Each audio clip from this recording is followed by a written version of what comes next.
तो प्रभु यीशु मसीह के पवित्र नाम में आप सबको सलाम। हालेलुया। परमेश्वर का धन्यवाद हो। खुदावंद की शुक्रगुजारी करते हैं कि परमेश्वर ने, खुदा ने इंसान को बना करके उसके बाद एक औरत को, अगर उसकी जरूरत नहीं होती तो क्या जरूरत थी उसको बनाने की। खुदा ने उसे बराबर बनाया और पसली में से पसली निकाल करके एक औरत को तैयार करा, क्योंकि दोनों जो है एक दूसरे के सहायक बने। एक गिरता है, दूसरा उठाता है। और सचमुच परमेश्वर का पवित्र पाक वचन जो है वो हमें बताता है कि आदर्श मोमिन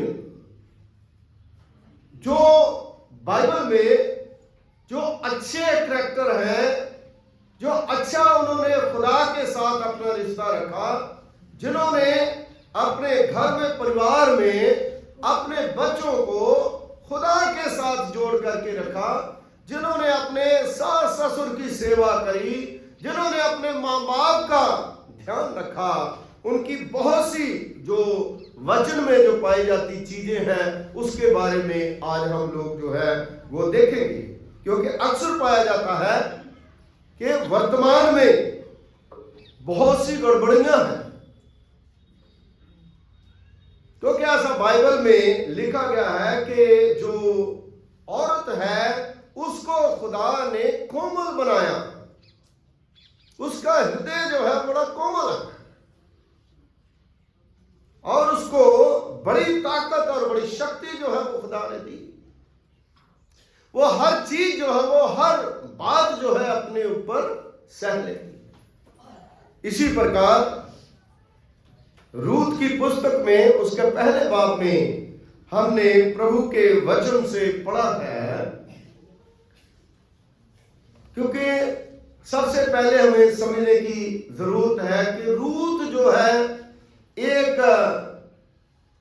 पुस्तक का नाम उसके नाम के ऊपर रखा गया। देखिए, है ना, उसके नाम के ऊपर यह किताब का जो बाइबल में पाई जाती है नाम रखा गया।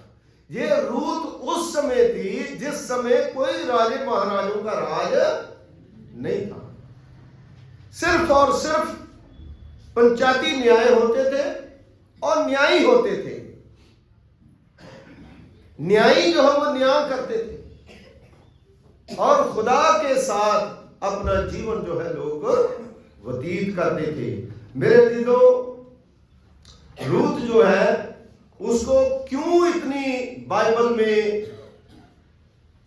इज्जत दी गई? हम सब लोग चाहते हैं कि हमें इज्जत मिले, लेकिन उसके अंदर खूबियां थी। जो रूत थी उसके अंदर खूबियां क्या थी? लिखा है, जिन दिनों में न्यायी लोग न्याय करते थे, उन दिनों में देश में अकाल पड़ा। तब यहूदा के बैतलहम का एक पुरुष अपनी स्त्री और दोनों पुत्रों को संग लेकर के मोआब के देश में परदेसी होकर के रहने के लिए चला गया। यहूदा के बैतलहम का वो रहने वाला था और यहूदा का बैतलहम जो है वो ब्लेसिंग प्लेस था, आशीष वाला प्लेस था। और कई बार क्या होता है कि जहां आशीष होती है वहां कई बार कठिनाइयां भी आती है, मुश्किलें भी आती है। तो क्या मुश्किलें आ जाए, जैसे हम एक परिवार में, एक फैमिली में रहते हैं, एक फैमिली में अगर कोई किसी के ऊपर प्रॉब्लम आ जाए, जब फाइनेंशियली हमें प्रॉब्लम आ जाए, चाहे हमारे बच्चों के ऊपर प्रॉब्लम आ जाए, चाहे पति के ऊपर प्रॉब्लम आ जाए, पत्नी के ऊपर प्रॉब्लम आ जाए, तो क्या हम घर को छोड़ करके चले गए? है ना? यहां पर प्रभु का पवित्र पाक वचन जो है वो बताता है कि उन लोगों ने क्या करा, जब अकाल पड़ा तो यहूदा के बैतलहम का जो एक पुरुष है वहां अपने देश को छोड़ करके मोआब के देश में चला गया। उस पुरुष का नाम क्या था? एलीमेलेक। और उसकी पत्नी का नाम क्या था? नयोमी। ये दोनों मतलब जो पति पत्नी है ये भी खुदा को मानने वाले थे, ये भी परमेश्वर को मानने वाले थे। लेकिन जब दूसरे देश में गए तो वहां पर उनके 2 बेटे हुए, और 2 बेटे जो है मलहोन और किलियोन, ये बाइबल में लिखा है, आप देख लेना। और दोनों बेटों ने क्या करा, वहां पर जाकर के शादी करी। जब बच्चे बड़े होते हैं तो क्या करते हैं, शादी करनी पड़ती है। दोनों ने शादी करी, और जब शादी करी तो शादी किस किस के साथ करी, एक का नाम था उर्पा और दूसरी का नाम था रूत। ये दोनों जो है वो 10 साल मोआब देश में रहे। 10 साल का अरसा जो है काफी लंबा समय होता है। और 10 सालों में क्या हुआ कि पहले नयोमी जो उनकी सास थी, है ना, मदर इन लॉ, उसका हस्बैंड जो है वो मर गया। उसके बाद जो दोनों बेटे हैं वो भी मर गए। इसका मतलब तीनों विधवा हो गया, और काम के लाले पड़ गए। बड़ी परेशानी आ गई, क्योंकि एक घर से 3 मर्द एक साथ चले जाएं तो उस औरत के ऊपर मुसीबतों का पहाड़ जो है वो गिर जाता है। बड़ी मुसीबत आती, और खासकर जो बुजुर्ग, नयोमी जो है वो बड़ी खुदा को मानने वाली थी, परमेश्वर के साथ उसका रिश्ता था। और मेरे अजीजों, खुदा का कलाम जो बताता है कि उन्होंने खुदा को नहीं छोड़ा।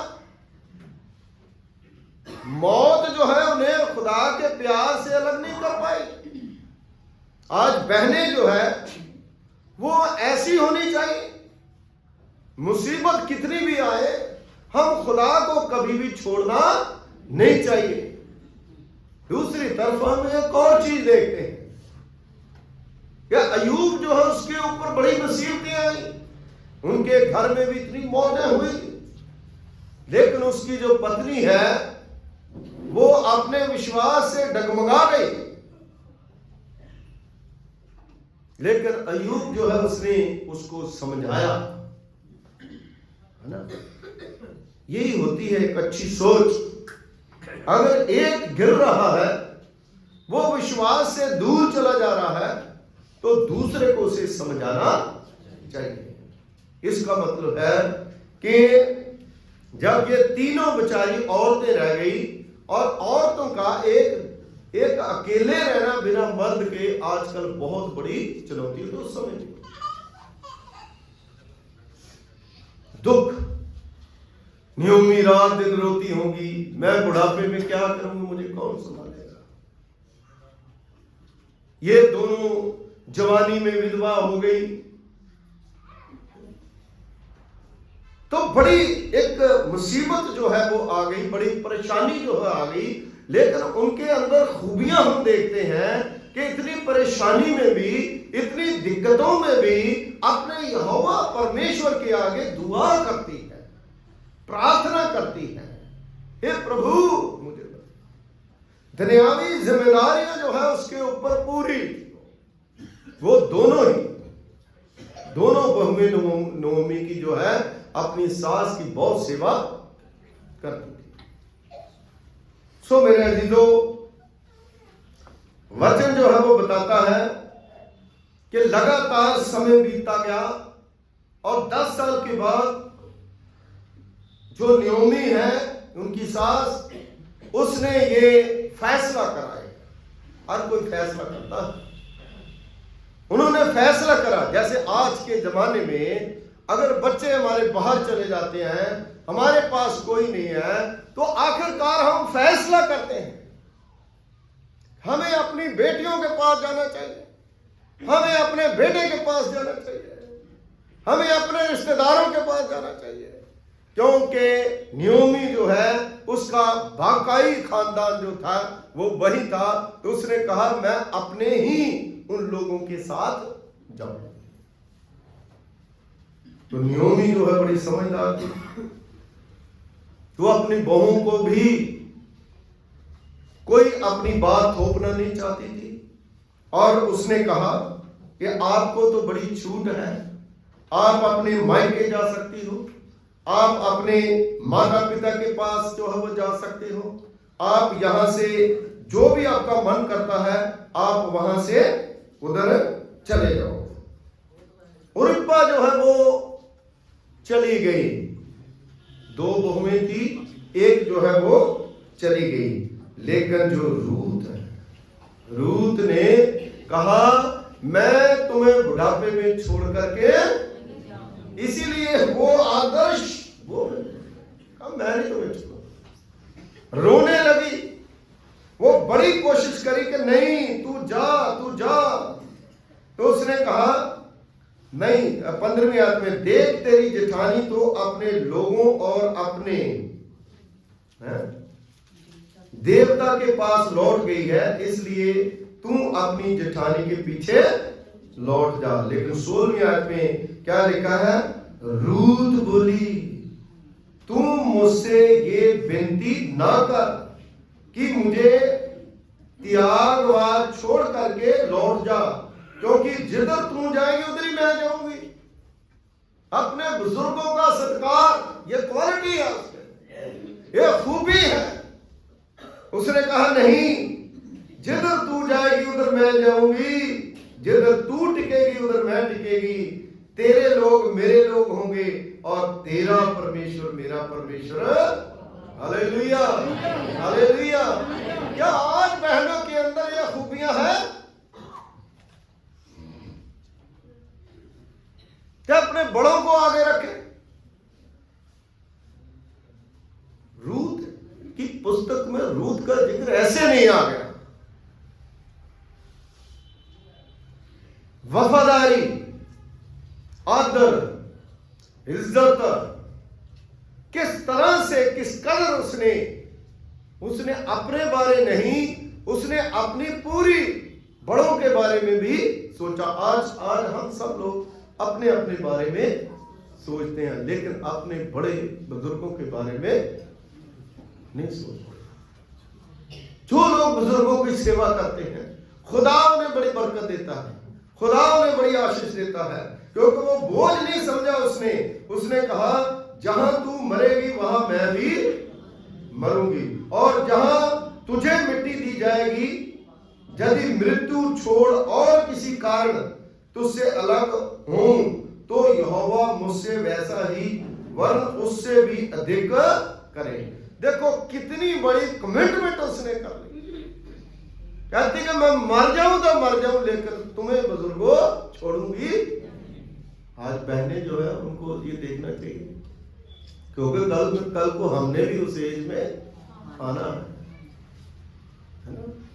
ये सारी चीजें जो वो हमारी जिंदगी में घटती है, तो बहनों के लिए एक बहुत बड़ी चुनौती है।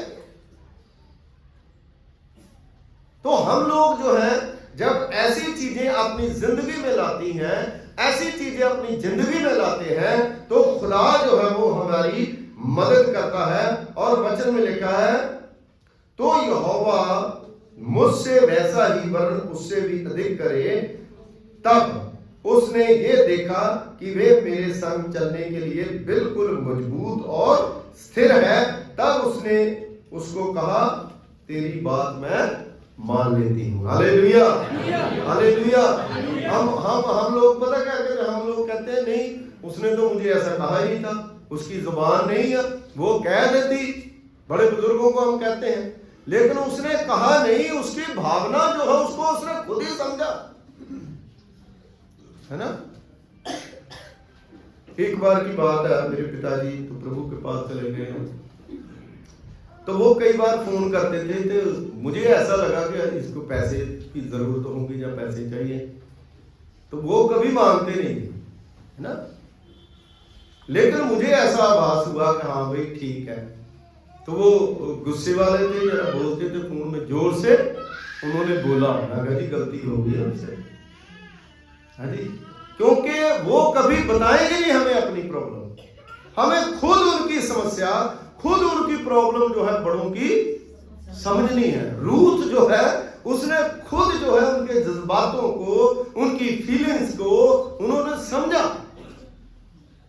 मेरे अजीजों, आज हर एक मसीह जो औरत है, मसीह जो बहन है, मसीह जो बच्चे हैं, उनको अपने माँ बाप की कदर करनी चाहिए और खुदा में चलते हुए, परमेश्वर में चलते हुए परमेश्वर की मर्जी को पूरा करना चाहिए। क्योंकि निर्गमन की पुस्तक उसका 20वां बाब, उसमें 5वां हुक्म क्या है? तू अपने माता पिता का आदर कर। अगर तू अपने माता पिता का आदर करेगा, उसकी इज्जत करेगा, तो तेरी उम्र जो है वो उस पृथ्वी के ऊपर लंबी। इसलिए मेरे अजीजों, माँ बाप हमेशा आशीर्वाद देते हैं।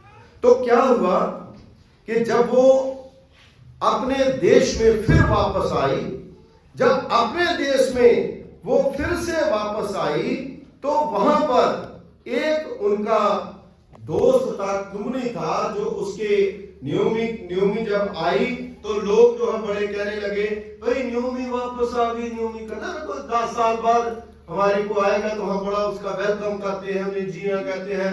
तो वो जो है उनका वेलकम करने लगी, तो न्योमी जो है बड़ी दुखी, तो उसने कहा कि नहीं भाई, मुझे मारी हुई कहो, मेरा पति भी चला गया, मेरे बेटे भी चले गए,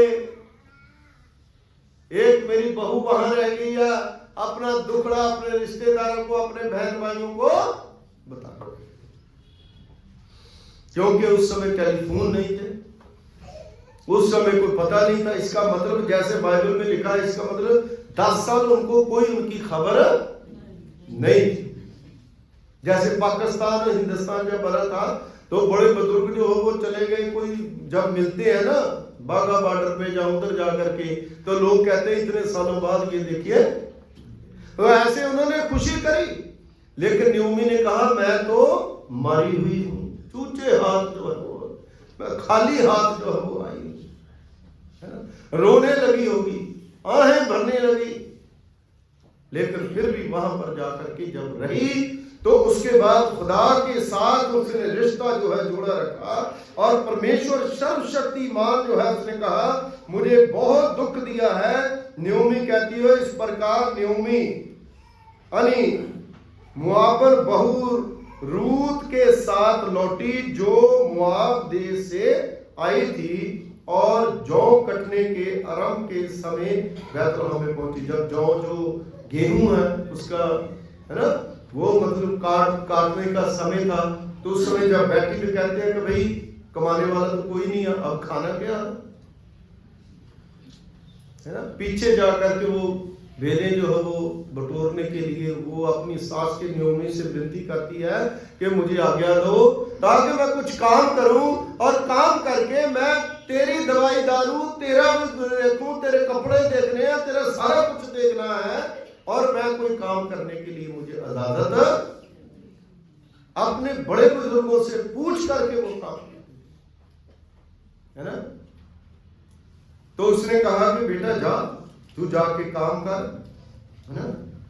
तो न्योमी के पति एलीमलेक के कुल में उसका एक बड़ा धनी कुटुंबी था, उनका रिश्तेदार था, वो बड़ा अमीर था। कई बार ऐसा होता है ना कि कोई रिश्तेदार होते हैं तो कोई अमीर हो जाते हैं, कोई गरीब के गरीब ही, आज भी ऐसे ही है ना।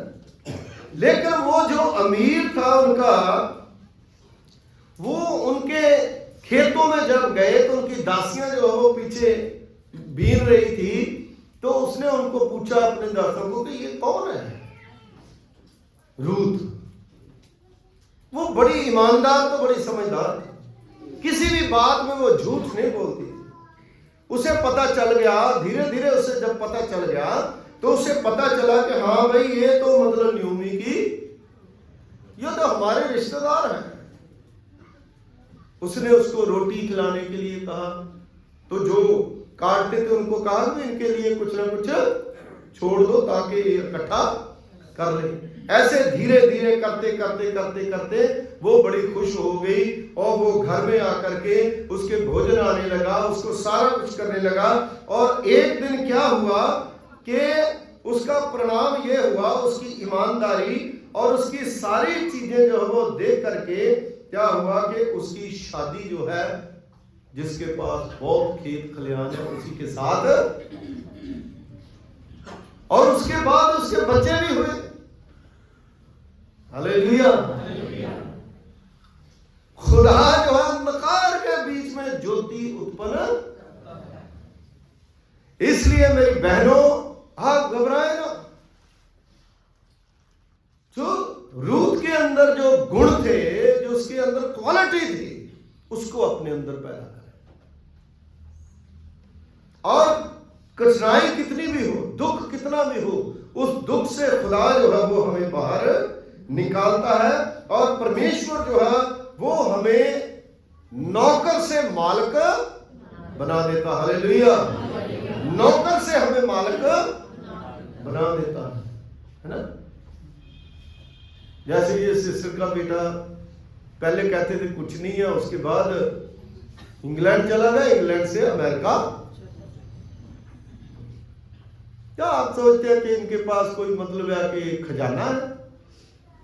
खुदा की योजनाएं किस तरह से आपके जीवन में पूरी होंगी ये आपको भी नहीं पता, ये खुदा ही जानता है। इसलिए मेरे अजीजों, परमेश्वर ने हमें और हमारे बच्चों को कितनी बरकतें दी है, कितनी आशीषें दी है, क्योंकि जो बहनें खुदा के साथ जुड़ी रहती है, परमेश्वर के साथ रहती है, परमेश्वर उसके पति को, उसके बच्चों को बहुत सी बरकतें देता है। हालेलुया।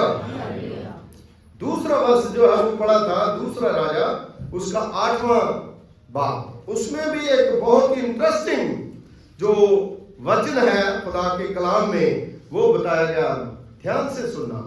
यहां पर दूसरा राजा उसके 8वें बाब में जो वचन बताया गया है उसमें लिखा है, जिस स्त्री के बेटे को अलीशा ने जिलाया था उससे उसने कहा था कि अपने घराने समेत यहां से जाकर के जहां कहीं तू रह सके वहां रह ले, क्योंकि यहोवा की इच्छा है कि अकाल पड़े और उस देश में 7 वर्ष तक अकाल बना।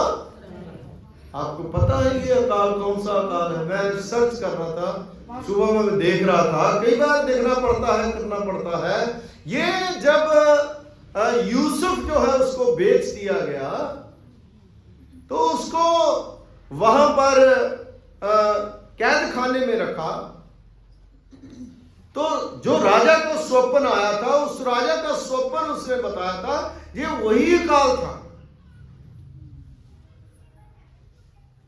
और खुदा ने उसे, देखिए परमेश्वर के बंदों ने उसे बताया कि तुम यहां से 7 साल के लिए बाहर चली जाओ। सो मेरे अजीजों, उसने वैसे ही करा, लेकिन 7 साल के बाद जब वापस आई है तो गेहाजी जो अलीशा का चेला है, ऐसा बाइबल में लिखा है, जो गेहाजी या अलीशा का चेला है वो राजे के सामने उसको लेकर के जाता है उस लेडी को, तो वहां पर चर्चा होती है। जैसे यहां पर मैं 10 साल रहा और 10 साल के बाद अगर दूसरी जगह पर यहां का कोई जाता है तो वहां पर उसकी चर्चा होती है कि ये पादरी साहब वहां थे, ये वहां थे। वैसे अलीशा की चर्चा हो रही थी, अलीशा ने ये काम करा, अलीशा ने ये काम करा, उसने मुर्दे जिंदा करे। तो गेहाजी को राजा ने पूछा कि ये बहन कौन है, ये कौन है, चर्चा करो। तो जब चर्चा हुई तो उस बहन ने कहा, मैं ही वो औरत हूं जिसके बेटे को अलीशा ने जिलाया। तो राजा बहुत खुश हो गया, क्यों? अलीशा का बड़ा नाम था। राजा खुश हो गया और उस औरत की जो जमीन वहां पर थी, 7 साल के बाद तो लोग कब्जा कर लेते हैं ना, हाँ जी, तो राजा ने कहा इसका जो कुछ है इसको वापस, हालेलुया। क्यों? क्योंकि खुदा के साथ जुड़ी रही, परमेश्वर के साथ उनका नाता था। इसी प्रकार न्यू टेस्टामेंट में हम देखते हैं मरियम और मार्था जब प्रभु यीशु मसीह उनके घर में जाता था तो उनके अंदर क्वालिटी थी, उनके अंदर एक अच्छी चीजें थी, उनके अंदर कोई घमंड नहीं था, उनके अंदर कोई ऐसी चीज नहीं थी। वो बिल्कुल खुदा को सिंपल और सादे तरीके से मानती थी। तो मार्था जो है वो रोटी बनाती थी और मरियम जो है वो प्रभु का वचन सुनती। और प्रभु यीशु मसीह को मैं सोचता हूं कि जो सबसे अच्छी सुपीरियर जगह है वहां पर उसको बिठाते थे रब के बने आए। तभी तो उनका भाई लाजर मुर्दा जो है वो जिंदा। आज हम कहते हैं कि आज क्यों नहीं होता, इसलिए नहीं होता कि वो क्वालिटी हमारे अंदर जो है वो पैदा हो नहीं रही। जो बड़ों का आदर करते हैं, सत्कार करते हैं, जो अपने आप को परमेश्वर के सामने समर्पित करते हैं। एक और मैं बाइबल में यूहन्ना की इंजील में पढ़ रहा था और उसमें खुदा के कलाम में जो लिखा गया है, एक औरत आती है और महंगुला इत्र लेकर के आती है। उसने अपनी बुराई को मार करके आई। अगर बुराई को लेकर के प्रभु के पास आएंगे, है ना, तो कैसे खुदा जो हमारी प्रार्थना सुनेगा? क्योंकि हम कह तो देते हैं खुदा दिलों और गुर्दों को, है ना, अपने ऊपर भी विचार करें कि हमारे भी दिल को गुर्दे को वो जानता है। वो पूरी तरह से साफ होकर के प्रभु यीशु मसीह के पास आई और महंगुला इत्र लेकर के यीशु मसीह के चरणों में। तो चेले और दूसरे पुड़कराने लगे, अरे यीशु मसीह को तो पता ही कुछ नहीं है ना, ये बहन क्या कर रही है ना, क्या जरूरत है इतना महंगा इत्र जो है यीशु मसीह के ऊपर डाल दिया, क्या क्या जरूरत थी? यीशु मसीह ने कहा कि तुम क्यों इतने परेशान हो, क्योंकि इसके पाप क्या है, बहुत है। इसलिए उसको उसने यीशु मसीह ने कहा जा तेरे पाप क्षमा हुए, फिर पाप। इस तरह से बहनें जो है उनको खुदा के सामने आने की जरूरत है। बाहरी खूबसूरती तो है लेकिन अंदरूनी खूबसूरती हमारे अंदर क्या होनी चाहिए? दुआ करनी आनी चाहिए, वचन पढ़ना आना चाहिए, बच्चों को दुआ करनी सिखानी चाहिए, बच्चों के साथ भोजन खाते जो है वो प्रेयर करनी चाहिए, घर में दुआ करनी चाहिए, चर्च में प्रॉपर आना चाहिए, सारी चीजें जो वो करनी चाहिए, है ना। तो हर समय पति को गाली देना जरूरी भी नहीं होता, है ना, क्योंकि अब्राहम जो है वो अपनी जो सारा थी, अब्राहम जो है सारा अपने पति को क्या कहती थी? स्वामी जी। हाँ जी, स्वामी जी कहती थी, है ना। ये क्वालिटी है ना।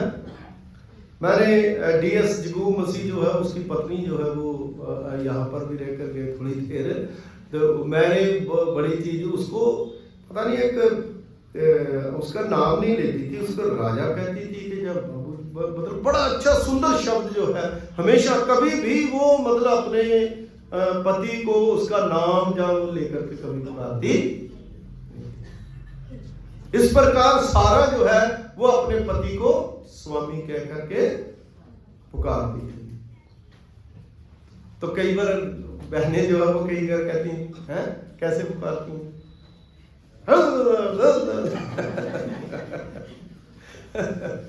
इसलिए ये मैंने करा क्योंकि आपकी अट्रैक्शन जो है वो थोड़ी और प्रभु के वचन की तरफ जाए। सो बहनें जो है उनके अंदर बहुत सी ताकत है, बढ़िया खूबियां हैं, लेकिन और भी खूबियां जो प्रभु के वचन के मुताबिक है वो हमारे अंदर होनी चाहिए, है ना।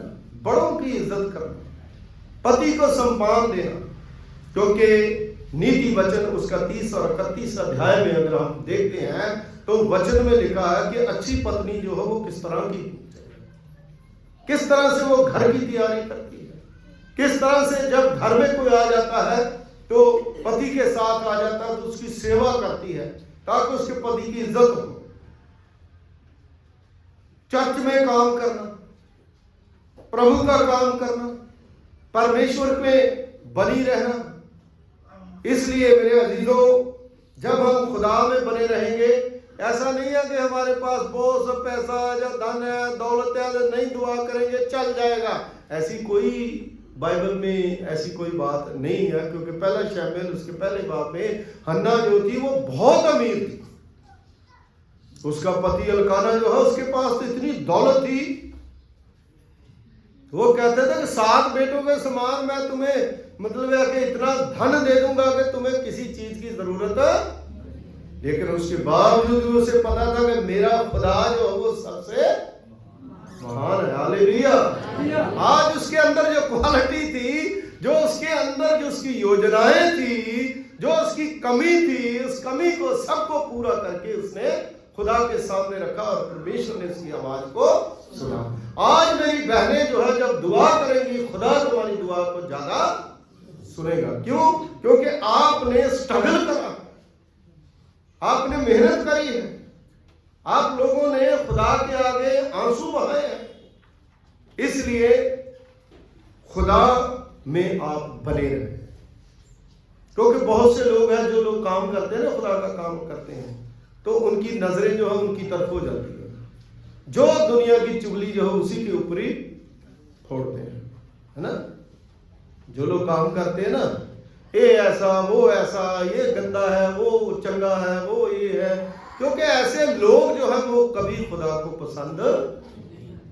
खुदा जो है वो परमेश्वर ऐसा परमेश्वर नहीं है, खुदा पवित्र परमेश्वर है ना। जब उस औरत ने महक मोला इतर उसके पांव के ऊपर यीशु मसीह के डाला था, तो वैसी खुशखुशाली चुगलियां जो है करनी शुरू कर दी। यीशु मसीह ने कहा मैं जानता हूं तुम क्या कहना चाहते हो, है ना। इसलिए अपने से बेहतर जो है सबको समझो। बहनें जो है घर को संभालती है, बहनें बच्चों को संभालती है, अपने पति को भी संभालती है, उसकी कपड़े धोती है, सारा कुछ ही मतलब है करती है। बहनें ऑफिस में भी काम करती हैं, है ना। हर चीज जो है उन्हें पता होता है। और ये एक इतनी बड़ी जिम्मेदारी जो है परमेश्वर ने आप लोगों को दी है कि आदमियों से ज्यादा जो पावर, जो शक्ति है बहनों के अंदर है, जो हर चीज सहन करती है ना। कोई भी बात है सबसे पहले आकर के बाप को नहीं, बच्चे किसको बताएंगे? माँ को बताएंगे, है ना। माँ जो है वो बच्चे की बात को पर्दा पाएगी, तो बाप की गाली भी उसी को खानी पड़ेगी। क्योंकि माएँ जो है वो हमेशा अपने घर को समेट सकती है, अपने बच्चों को समेट सकती है। इसी प्रकार बाइबल में ये भी लिखा है, जैसे मुर्गी अपने बच्चों को अपने परों के नीचे छिपाती है, मैं अपने लोगों को अपने परों के नीचे। वहां पर मुर्गा नहीं लिखा क्योंकि एक मतलब बिब्लिकल जो मतलब एक आधारित बातें हैं उसको मैं बताता हूं। इसलिए मेरी बहनों, आप लोग धन्य हो, आप लोगों ने इतना कुछ सहती हो, आप लोग जो है प्रभु के लिए काम करती हो, और हर पति को अपनी पत्नी का सत्कार करना चाहिए। हर नौजवान को जो न्यूली मैरिड है उनको अपनी पत्नी का सत्कार करना चाहिए, और बच्चे जो है उनको सीखना चाहिए कि किस कदर हम अपने माँ बाप का सत्कार करें। क्योंकि खुदा के कलाम में औरत को बहुत इज्जत खुदा ने दी है। और संत पौलुस रसूल लिखते हैं, यीशु मसीह के साथ जो औरतें काम करती थी, दुआ में, प्रार्थना में, हर काम में वो आगे रहती थी। इसलिए जो आपका साथी है उसको कभी छोड़े ना, क्योंकि पेन बहुत होती है औरतों को। जो लोग अपने जिंदगी अपनी पत्नियों को छोड़ देते हैं, वो उनका शोषण करते हैं, ये गलत बात है। खुदा को वो पसंद, उसकी सजा जो है वो परमेश्वर।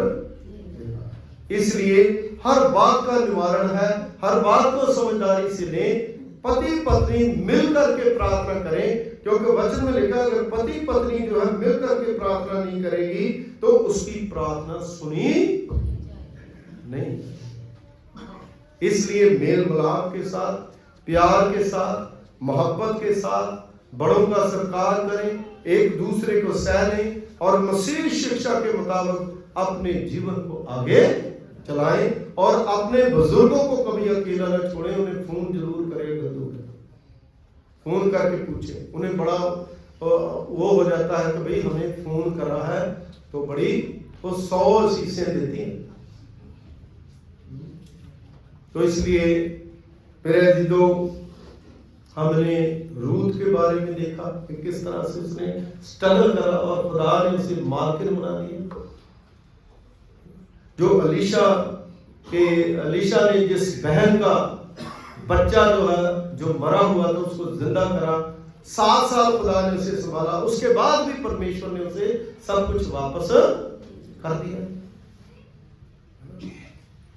मरियम और मार्था के बारे में देखा, और मरियम के बारे में आप देखिए जो यीशु मसीह की दुनियावी मां बनी और खुदा ने उन्हें बड़ी ताकत दी। आज भी अगर घर में बहनें ना हो, चर्च में बहनें ना हो, ऑफिस में बहनें ना हो, तो हर जगह पर मतलब सन्नाटा छाया हुआ।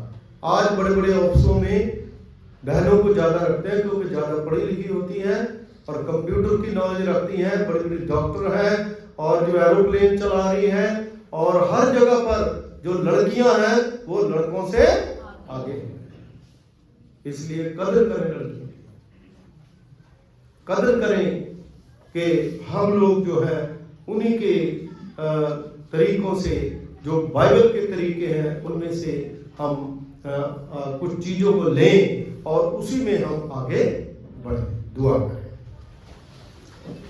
खुदावंद हमारे दयालु पिता प्रभु, तेरा धन्यवाद करते हैं, तेरा शुक्रिया अदा करते हैं, क्योंकि आपने प्रभु पिता परमेश्वर जी बड़ी आशीष, बड़ी बरकत खुदावंद अपने लोगों को दी है। जो बहनें खुदावंद इस समय इस वचन को सुना है, इस वचन को अपने हृदय में रखें। ये वचन खुदावंद गुणकारी है, लाभदायक है। बड़ों का सत्कार करें और एक दूसरे की इज्जत करें। और खुदावंद जो बहनों ने खुदावंद जो संताप झांकती हैं, बहुत सी ऐसी बहनें हैं जिनके पति बहुत ज्यादा कोई काम नहीं करते, शराब पीते हैं और प्रभु उनकी मार पिटाई करते हैं, का शोषण करते हैं।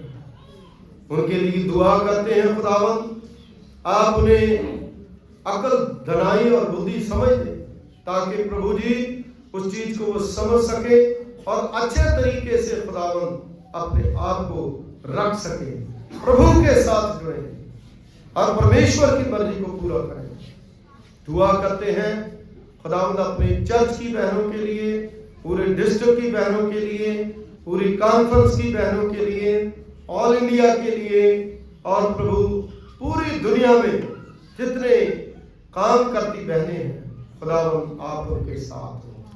प्रभु जी हर एक के साथ हो, हर एक की अगुवाई करें। इस कलीसिया के जितने लोग प्रभु पिता परमेश्वर की जगह पर मौजूद हैं, ये वचन सबके लिए, सब पर अपनी दया करें। यीशु मसीह के वसीले से मांगते हैं, आमीन।